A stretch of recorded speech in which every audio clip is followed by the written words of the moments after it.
네, 안녕하십니까. 2월 19일 목요일 유병수의 강펀치 시작하겠습니다. 자, 오늘은 목요일이고요. 자, 김영주 전 더불어민주당 의원님과 함께 하겠습니다. 큰 박수로 네, 환영해 여러분 주십시오. 반갑습니다. 설 안녕하십니까. 연휴는 잘 지내셨습니까? 네. 네, 설 잘 보내셨습니까?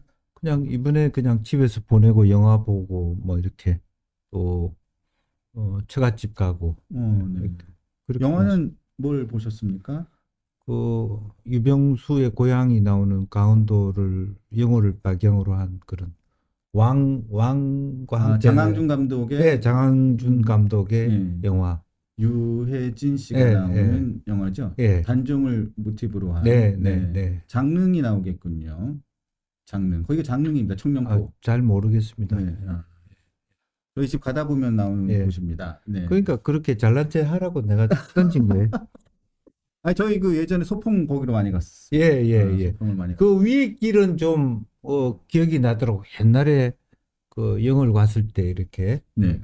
거기가 어떤 면에서는 우리 사극 찍기에 딱 좋은 네. 전봇대가 잘 안 보이는 그런 네. 지역이기도 합니다. 거기가 예. 그리고 또 예전에 얼마 전에 작고하신 안성기 배우가 또 음, 박중훈 씨하고 찍었던 라디오스타. 라디오스타. 그게 영어를 라디오스타의 배경으로 한. 라디오스타가 예, 그 배경입니다. 그렇구나. 예, 그 예. 배경이었던 영월입니다. 영월. 네, 네, 네. 젊어지고 있는 곳 영월. 네. 네, 인구는 줄어들고 있습니다. 네. 요즘엔 또 텅스텐이 다시 음. 텅스텐 탄광 때문에 네. 예전에는 그 탄광이 지금 다 문 닫았거든요. 저도 그런데 최근에 뭐 뉴스를 통해서 좀 들었습니다. 네, 다시. 예. 텅스텐 때문에 네. 다시 또 도시가 다시 살아날 수 있는 가능성이 엿보이는 곳 영월 관련된 영화를 보셨군요. 네, 네, 그렇습니다. 재미있었습니까? 재미있더라고요. 전체적으로 뭐 장항준 감독도 처음에 영화에 있어서 하나의 상상력을 배가해서 만들었다라고 했는데 어쨌든 마지막에 어떤 역사적 사실은 그대로 했기 때문에 그야말로 감동이 있는 영화였다. 뭐 그런 생각이 듭니다. 네. 네, 알겠습니다.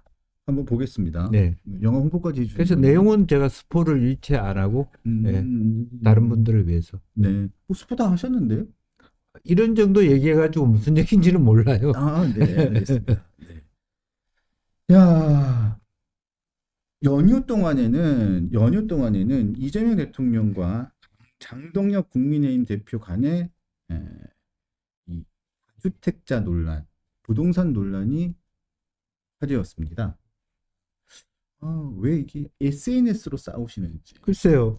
뭐 장동혁 대표가 좀 그 어렵사리 만들어진 그 삼자 대표 회동에 좀 갔으면 어땠을까 싶네요. 뭐 가서 다주택자 문제든 어쨌든 또 혹은 뭐 통일고 관련 특검 문제든 직접 대통령 앞에서 좀 하실 말씀을 하시고 그랬으면 좀 이런 뒤에 어떤 자잘한 국민을 피로감에 만들게 하는 이런 SNS를 통한 대리전 이런 건 좀 줄어들 수도 있지 않을까 그런 아쉬움이 있고요.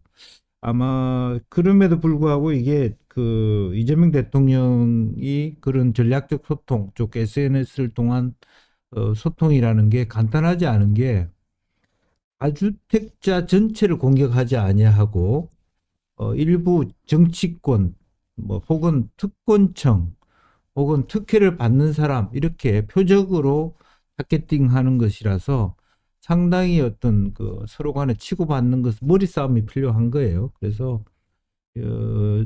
이게 이거 자체가 사실은 국민에게 전혀 도움이 안 되는 겁니다. 그러니까 실제로 내용으로 보면 저는 현 정부가 대처하고 있는 공급망의 위기, 공급의 위기, 수도권 공급의 위기를 사실은 한 10년 정도 공급 계획과 실제로 공급의 차이가 있기 때문에 그동안에 말을 꺼낸 게 다주택자 특혜를 없앰으로 인해서 유예하는 것을 그만둠으로 인해서 공급의 부족한 양을 좀 시장에 매물로 내놓기 위한 전략이었다. 그러면 좀 그런 데 대해서 좀 실질적인 정책과 관련된 토론으로 갔어야 되는데 그 토론이 이제 정치적 공방으로 흐르고 있다라고 하는 부분이고, 또 그런 공방이 한편으로 보면 국민의힘에게 과연 이로운 것인가 이런 생각도 들게 되는 부분이 있습니다. 저는 그렇게 생각을 했습니다. 왜냐하면 부동산 정책을 해야 되는데 부동산 정책을 해야 되고 그래서 부동산 가격을 좀 내려야겠는데 공급을 하려 보니 공급 대책은 도저히 빨리빨리 할 수 있는 방안은 없어 보이고 아무리 용을 써도 그 방법은 도저히 있어 보이지 않고 그러니 대출 조여놓고 뭐 하고 해보고 그래 보니 방법은 팔아라. 팔아서 이제 수요를 맞추려고 할 수 있는 방법밖에 없는 것이고 그러다 보니 대통령이 나서서 계속 다주택자들이 문제다. 그러니까 니들이 팔아라. 계속 이렇게 얘기하다 보니까 다주택자 중에서도 아니 이거를 뭐 팔 수 있는 사람이 있고 팔 수 없는 사람이 있는데 그러다 보니까 그 상황 속에서도 반발이 있다 보니까 이제는 다주택자 중에서도 다 나쁜 사람들은 아니고요. 다주택자들 중에서도 나쁜 놈은 따로 있고 그리고 그거를 방치한 정치인들이 문제다. 이렇게 또 말을 좀 살짝 바꿔가지고 또 이렇게 전선을 또 다른 쪽으로 펼치신 게 아닌가라는 네. 생각을 하고 있는데. 그러니까 그것은 이제 문재인 정부 때의 그 실패를 반복하지 않겠다라고 하는 학습 효과가 저는 분명히 있다고 봅니다. 계속적으로 정책과 정책을 이어가면서 계속 실패를 하는, 열심히 할수록 망하는 것이 문재인 정부 때의 부동산 정책이었다라고 생각하기 때문에 실제로 정책을 쏟아내는 방식이 백약이 무효다라고 하는 것을 대통령이 아시는 거예요. 그러다 보니까 어떻게 되냐 하면 타겟층을 삼아서 박탈감을 가지고 있는, 수도권 아파트 가격이 엄청나게 올랐다는 것에 대한 박탈감을 가지고 있는 사람들의 마음이라도 좀 이렇게 다잡기 위한 그런 전략으로 바꾸고 있고, 그렇기 때문에 아까 제가 말씀드린 대로 국민의힘 쪽에서도 이것을 뭐 싸움 대 싸움으로 계속 가져가는 것이 과연 이로운 것인지, 이런 SNS를 통한 공방이 결국 이 공방의 끝은 어떻게 됩니까?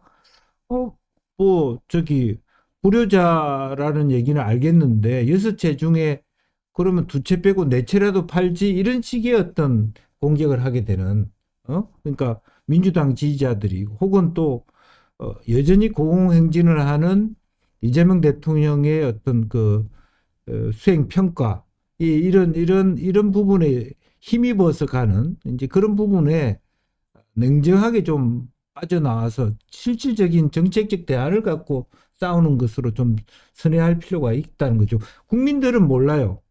6채 중에 그 6채의 구조가 왜 8억, 10억도 안 되는 것이 6채인지는 모르지만 채수만 생각하잖아요, 국민들은. 6채 그렇게 많아?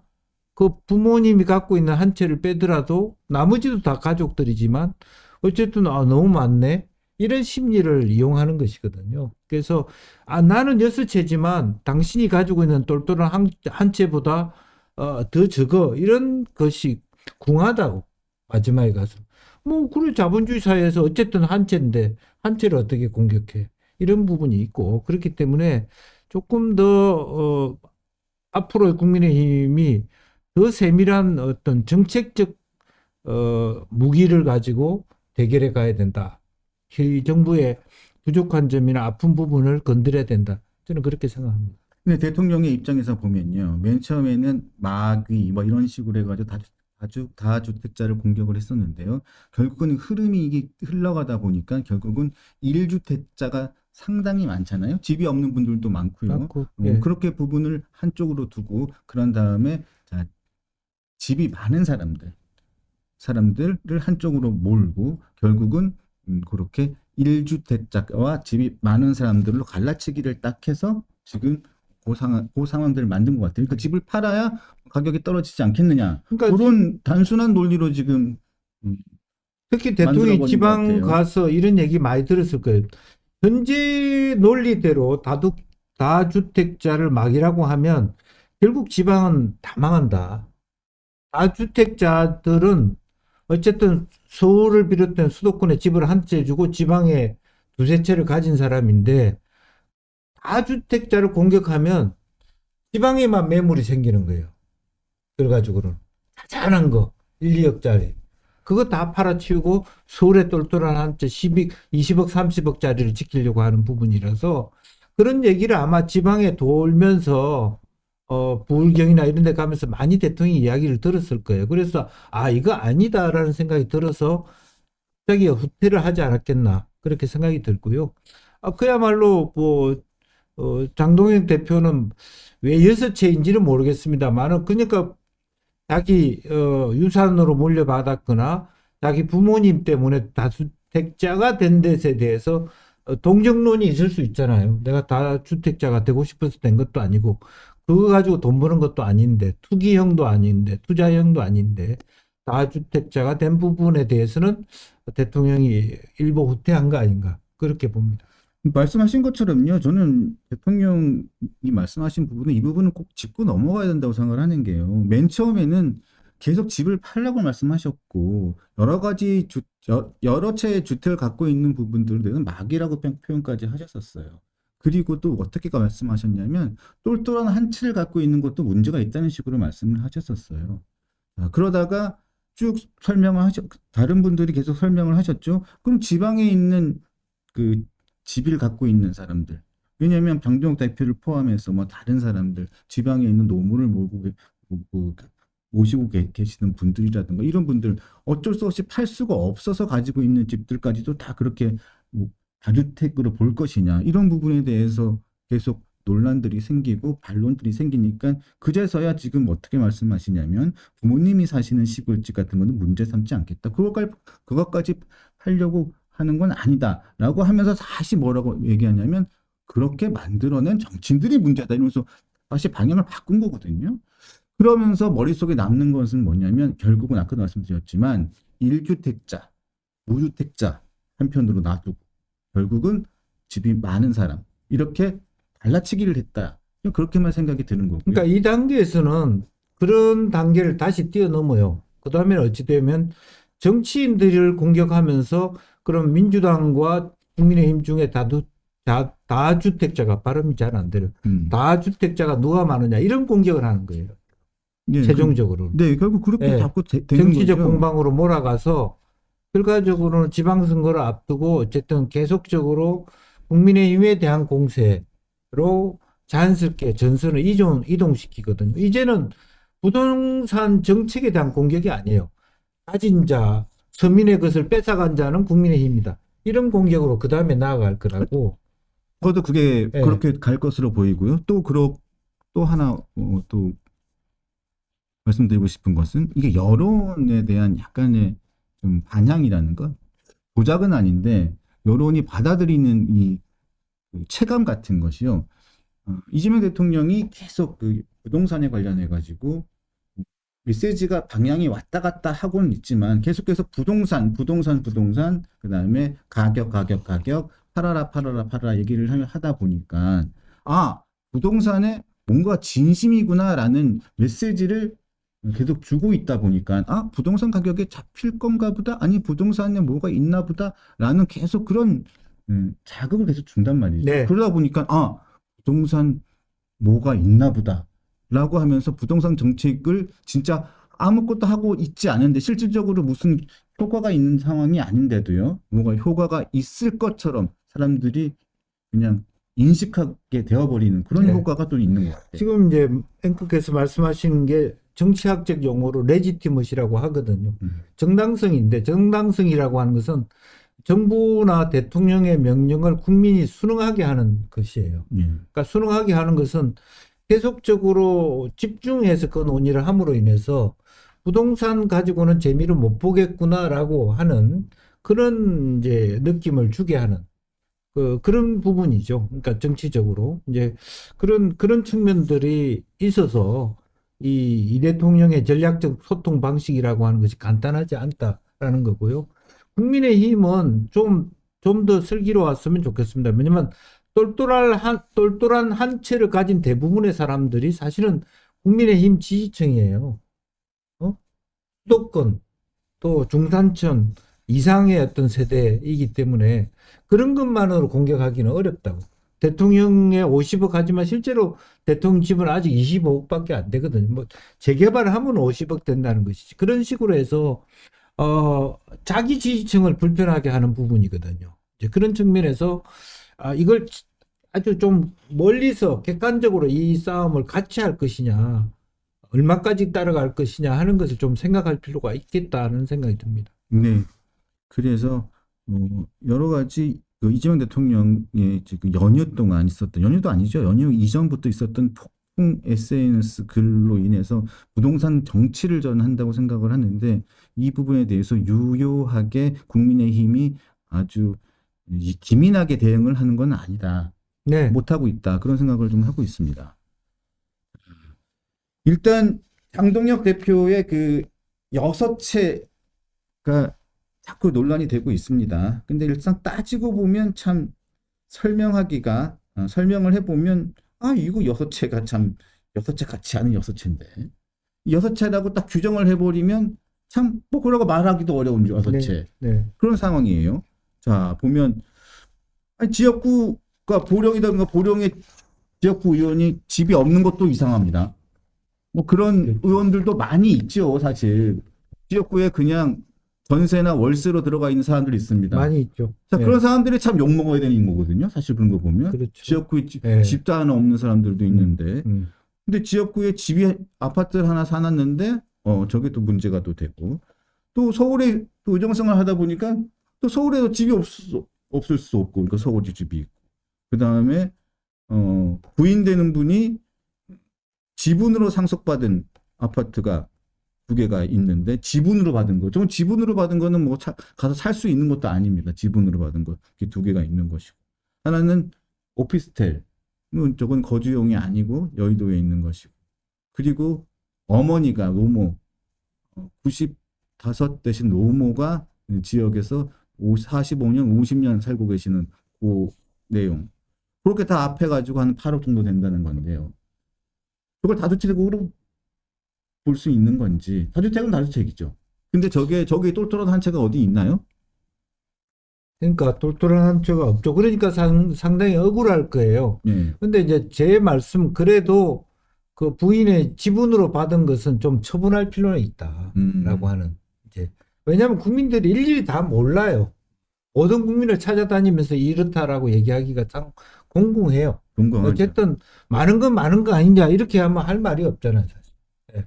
그런 부분이 있기 때문에 실질적으로 거주하거나 실질적인 용도가 있는 건 어쩔 수 없다 하더라도 지분이어서 어쩔 수 없다 이런 것보다는 그래도 정치를 길게 하려면 부인이 받아 있는 뭐 지분 부분은 포기를 한다든지 처분을 한다든지 이런 용단을 내면서 공격을 해야만 힘이 생겨요. 안 그러면 계속 여섯 채의 발목이 잡힌다고 사실은.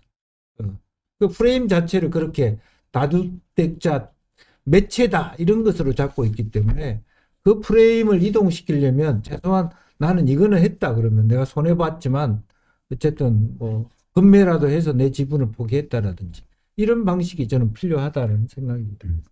그 이재명 대통령이 또 장동혁 대표를 해서 2번이나 탁탁 집어서 SNS에서 공격을 딱 했는데 장동혁 대표가 다른 건 몰라도 또 95 대신 노모를 언급하면서 불효자가 웁니다라고 얘기를 했고 그 다음에 또 뭐라고 얘기를 했냐면 노모가 아들아 지금 우리 노인정은 관세허구 쿠팡인가 호빵인가 그게 제일 핫하다 날 풀리면 서울에 50억짜리 아파트 구경 가기로 했으니 그리 알아라고 말했다고 이렇게 얘기를 했는데 근데 저 부분도 조금 허구적이라는 느낌이 49대는 90대 사실 서울시만 하더라도요 노인정의 평균 인구가 노인의 평균의 해당 연령이 90대입니다. 90대요. 네. 그 부분이 가장 핫한 뭐 쿠팡 이슈, 통상 이슈 가지고 토론한다. 호빵. 그것도 너무 좀 자연스럽지 못한 부분이 자연스럽지 있어요. 못하다. 그리고 뭐 구경하러 간다. 저도 이제 90대 가는 우리 장모님 이렇게 불편하셔서 거의 이동할 때 휠체어 모시고 업고 다녀야 될 정도인데 이번 연휴 때 그렇게 했습니다만 95세 어르신이 서울의 아파트 구경 다닌다. 이게 좀 마음에 이게 공감이 좀 적어요, 솔직히. 공감은 저것이다. 네. 예. 그래서 조금 더 드라이하게 장동욱 대표가 공격해야 된다. 그렇게 봅니다. 저도 살짝 그랬어요. 예. 저도 뭐 아니 요거는 그러실 수 있죠. 요즘 뭐 나이하고 상관없이 육체적인 건강을 가지신 분들이 많으니까. 아니 근데 50억짜리 아파트가 구경을 하고 싶기는 합니다. 네. 하지만 쿠팡인가 호빵인가는 좀 문제가 네. 저도. 자, 요건 어떻습니까, 의원님? 그러면 윤희숙 전 의원이 대출은 조이고 다주택자에게 세금을 더 때리면서 마귀 사냥을 해봤자, 예? 결국 규제의 압력은 문재인 정권 때처럼 전월세 시장으로 향할 수밖에 없다. 이렇게 비판했거든요. 저는 차라리 윤희숙 의원 같은 공격에 집중할 필요가 있다는 거죠. 사실 아픈 부분이거든요. 이게 아픈 부분이죠. 예, 네. 이게 왜냐하면 실제적으로 제가 한번 봐더라도 시뮬레이션상 렉이 걸리는 부분이 이 부분이에요. 네. 사실은 팔 수 있는 5월 이전에 팔 수 있는 사람들한테 매물 내놓은들 살 사람이 젊은 층들이 사야 되는데 뭐 대출을 받을 수 있습니까? 예, 대출을 못 받잖아요. 갭 투자가 됩니까? 예. 뭐 이렇게. 그러니까 사실은 그 강남의 오로에 살아서 부동산의 기재인 우리 마누라 말만 들어도 외국 사람들은 한 그 소위 30대 연봉자의 7년치면 집값이 되기 때문에 그게 말이 맞다는 거예요. 예를 들면 예컨대 1년에 연봉이 1억이 돼야지 7년치에도 7억인데 이게 지금 15억, 20억이 된다라고 하는 것은 사실은 불가능하다는 얘기거든요. 어찌됐든 간에 모기지를 하든 20년 대출을 시키든 실수요자가 집을 차지할 수 있도록 하는 게 목적이 돼야 되거든요. 매물 내놓게 하는 게 목적이 아니라 매물 내놓으면 뭐합니까? 살 수 있는 사람이 아무데도 대출을 받을 수 없는 이런 구조라서 지금 은행은 은행대로 대출을 해줄 데가 없으니까 다른데 자꾸 이제 돌아다니면서 부자들한테만 돈 빌려가서 하고 있는 실정이거든요. 네네. 이런 부분을 정확하게 집어내서 정책적으로 대출을 할 수 있도록 해주라, 실수요자들에게. 그것에 대한 타협을 가질 필요가 있어요. 그러면 국민의힘도 이기는 것이고 그참에 이 정부의 부동산 정책도 좀 실수를 줄이는 거죠. 사실은 뭐 정부가 실수해서 야당이 이걸 볼 수는 있겠습니다만 결과적으로 국민 전체가 불행해지는 거잖아요. 부동산이라고 하는 이슈가. 그래서 이 대통령께서도 이렇게 SNS에 정치적 논쟁을 하는 것이 아니라 솔직하게 지금 시뮬레이션상 렉이 걸려있는 작동이 안 되는 시장으로 가는 길이 막혀 있다면 논에 물기를 터주듯이 그게 터줄 수 있는 용단을 내려야 됩니다. 이제 그게 필요하다고 봅니다. 네, 마지막으로 주진우 의원도 한마디 했는데 이것도 진짜 이게 굉장히 중요한 부분입니다. 왜냐하면 이재명 표 그 부동산 정책 때문에 결국 전세가 실종됐거든요. 네. 이렇게 얘기를 했습니다. 성남, 용인, 수원 요 근처에 전세가 실종이 됐고 그래서 신혼부부들이 결혼식을 미룰 수밖에 없는 상황이다. 이렇게 주장을 했는데 이게 어느 정도 진짜 현실이 되고 있습니다. 예, 그렇습니다. 왜냐하면 지금 제가 3, 4월에 수지 살고 있는데요. 네. 수지의 아파트 값이 계속 오르고 있어요. 그리고 어제도 우리 집사람하고 차를 타고 왔는데 저 동네를 가르치면서 저기는 전세가 하나도 없다. 없는 지역이 월세가 하나도 없다. 이걸 거의 새로 이제 여기 들었을 때쯤 젊은 사람들이 수도권에서 출퇴근하는 그런 환승 지역 주변에는 매물이 1도 없다. 월세도 없고 전세도 없다. 이건 문제거든요. 조금 더 정확하게 핀셋으로 정책을 좀 가져갈 필요가 있겠다는 생각이 듭니다. 네. 국민의힘 얘기를 잠깐 좀 해보겠습니다. 지금 오늘 일단 뭐 윤 전 대통령의 내란 혐의에 대한 재판 1심 선고가 있습니다. 요 선고가 있으면 어떠한 메시지가 있을 것인가 장 대표에게 뭐 어제 한 언론에서 물어봤어요. 그랬더니 절연보다는 중요한 것은 전환이 아닌가 싶다라고 했었는데 그 메시지에 어떤 게 좀 담겨야 한다고 보시는지 간단하게 좀 말씀을 좀. 글쎄요, 지금 그 장동영 대표께서 굉장히 고민이 깊을 거라고 봅니다. 그러니까 실제로는 그 대통령이 한 계엄에 대한 평가를 일정 정도 받아들이면서도 그 당의 많은 사람들이 그런 헛헛함이라고 하는 예. 또 윤 의계인에 대한 노스탈자도 있을 수도 있는 건데 그걸 안고 가야 되는 문제. 그리고 그렇지만 많은 사람들은 더 민주와 공화의 어떤 올바른 전통을 개성하기를 바라는 요구가 분명히 있지 않습니까? 그래서 지금 그것을 지금 당면 개정도 하고 있다라고 하는데 제일 많은 단어가 자유와 공화라고 합니다. 그래서 그야말로 어떤 공화, 자유, 그런 어떤 민주주의 이런 부분들을 좀 포괄적으로 포용하는 그래서 다가오는 지방선거에서도 중도층, 중산층이 수용 가능한 범위까지 와줘야 되지 않겠냐. 굳이 윤 전 대통령을 언급하지 않더라도 조금 더 우리 사회의 민주적 전통에 개성을 하는 그런 정당으로 거듭나겠다. 이런 정도의 말씀은 필요하지 않겠나 싶습니다. 그래서 제가 좀 물어봤더니 미래연대, 미래연대당, 민주공화당, 자유공화당, 자유민주당 함께하는 공화 이렇게 5개 이야기가 나왔어요. 근데 이건 다 아니더라고요. 이게 그 다 자유민주당 이런 건 아닐 겁니다. 예, 말을 줄이면 자민당이 되는데 네, 그래서 이건 아니고 이런 건 아닐 거고요. 다른 걸로 2개 압축을 했는데 그건 얘기 안 해주더라고요. 예. 그래서 일단은 그 미래연대 이런 건 안 될 겁니다. 고대에서 반대하기 때문에. 미래연대 그래서 하여튼 여러 가지로 좀 고민 중인 것 같고 그래서 일단은 공화라는 단어를 갖고 싶어 할 거예요. 근데 전륜이라는 단어가 가지고 있는 상징성이 있잖아요. 근데 오늘 만약에 1심 선고에서 윤 전 대통령에게 무기징역 이상의 형이 나오고 내란이라는 선고가 명확하게 나온다면 전륜이라는 단어 가지는 상징성이 크기 때문에 그 단어를 장동혁 대표가 이야기를 하고 안 하고가 굉장히 또 중요한 근데 부분이라는 그 것도 단어를 있단 말이에요. 이야기하기가 어렵습니다. 왜냐하면 아예 윤 대통령을 잊어버리는 게 낫지. 전륜을 얘기하면 옛날에 소련 말기에 고르바초프처럼 돼요. 양쪽 모두로부터 공격을 받습니다. 그러니까 친한파로부터 공격을 받은가 동시에 고성국이라든지 전환길이라든지 전통적 소위 강성 보수파에게로 또 공격을 받는 본인이 쓸 자리를 잃어버립니다.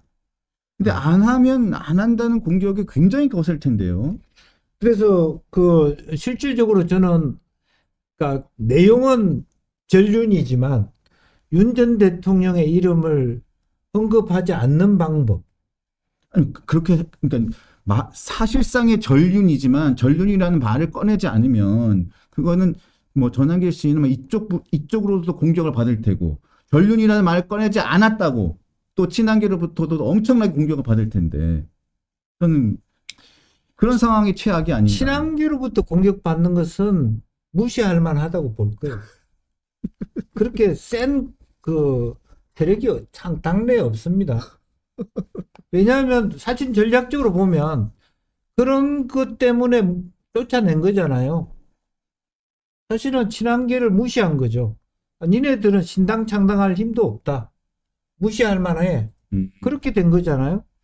그렇기 때문에 이것은 친한계를 장동혁 대표가 눈치 볼 이유는 하나도 없고요. 다만 일정 정도 본인을 지탱해 왔고 지지해 왔던 사람과의 어느 정도의 갈등이 있지만 소통 가능한 통제 가능한 부분에서의 익스큐즈 양해를 구하는 선에서의 정리가 훨씬 당의 수습이 가능한 정도라고 봅니다. 그게 본인 나름대로는 전륜을 해버리면 장동혁이라는 사람은 이도 저도 아닌 사람이 되는 거예요. 그렇게 보신다. 네. 네. 알겠습니다. 아니, 배현진 의원 징계 관련된 것도 여쭙고 싶은데 시간 관계상 네. 좀 뺄까요? 여쭤볼까요? 아니 그 징계는 사실은 시당을 소위 어찌 보면은 강성 지지자들이 장악하고 싶은 욕심이 있는 거고 네. 또 오세훈 길들이기가 있을 수도 있는 거죠. 네. 거기까지 하겠습니다. 네. 아니 근데 장동혁 대표는 이 본질은 아동에 대한 학대다. 아동에 대한 학대에 대한 부분이다. 그런 부분도 있어요. 그 장동혁 대표의 문제는 그 말을 듣고서 무슨 말인지 이해가 잘 안 된다는 거예요. 네. 아니 저기 SNS 관련된 네, 얘기입니다. 네. 예. 그 부분은 동의하지 않으시는 거군요. 네. 네, 알겠습니다. 사람들의 의견은 다 다른 거니까요. 네, 네, 각자의 의견이 있는 거니까. 아니, 왜냐하면 전체적으로 그렇게 국민들이 국민의힘에 관심 없어요. 배현진을 왜 했는지에 대해서 크게 보지 미세하게 보려고 하지 않기 때문에 조금 더 큰 틀에서 설명이 필요하다는 거죠. 네, 알겠습니다.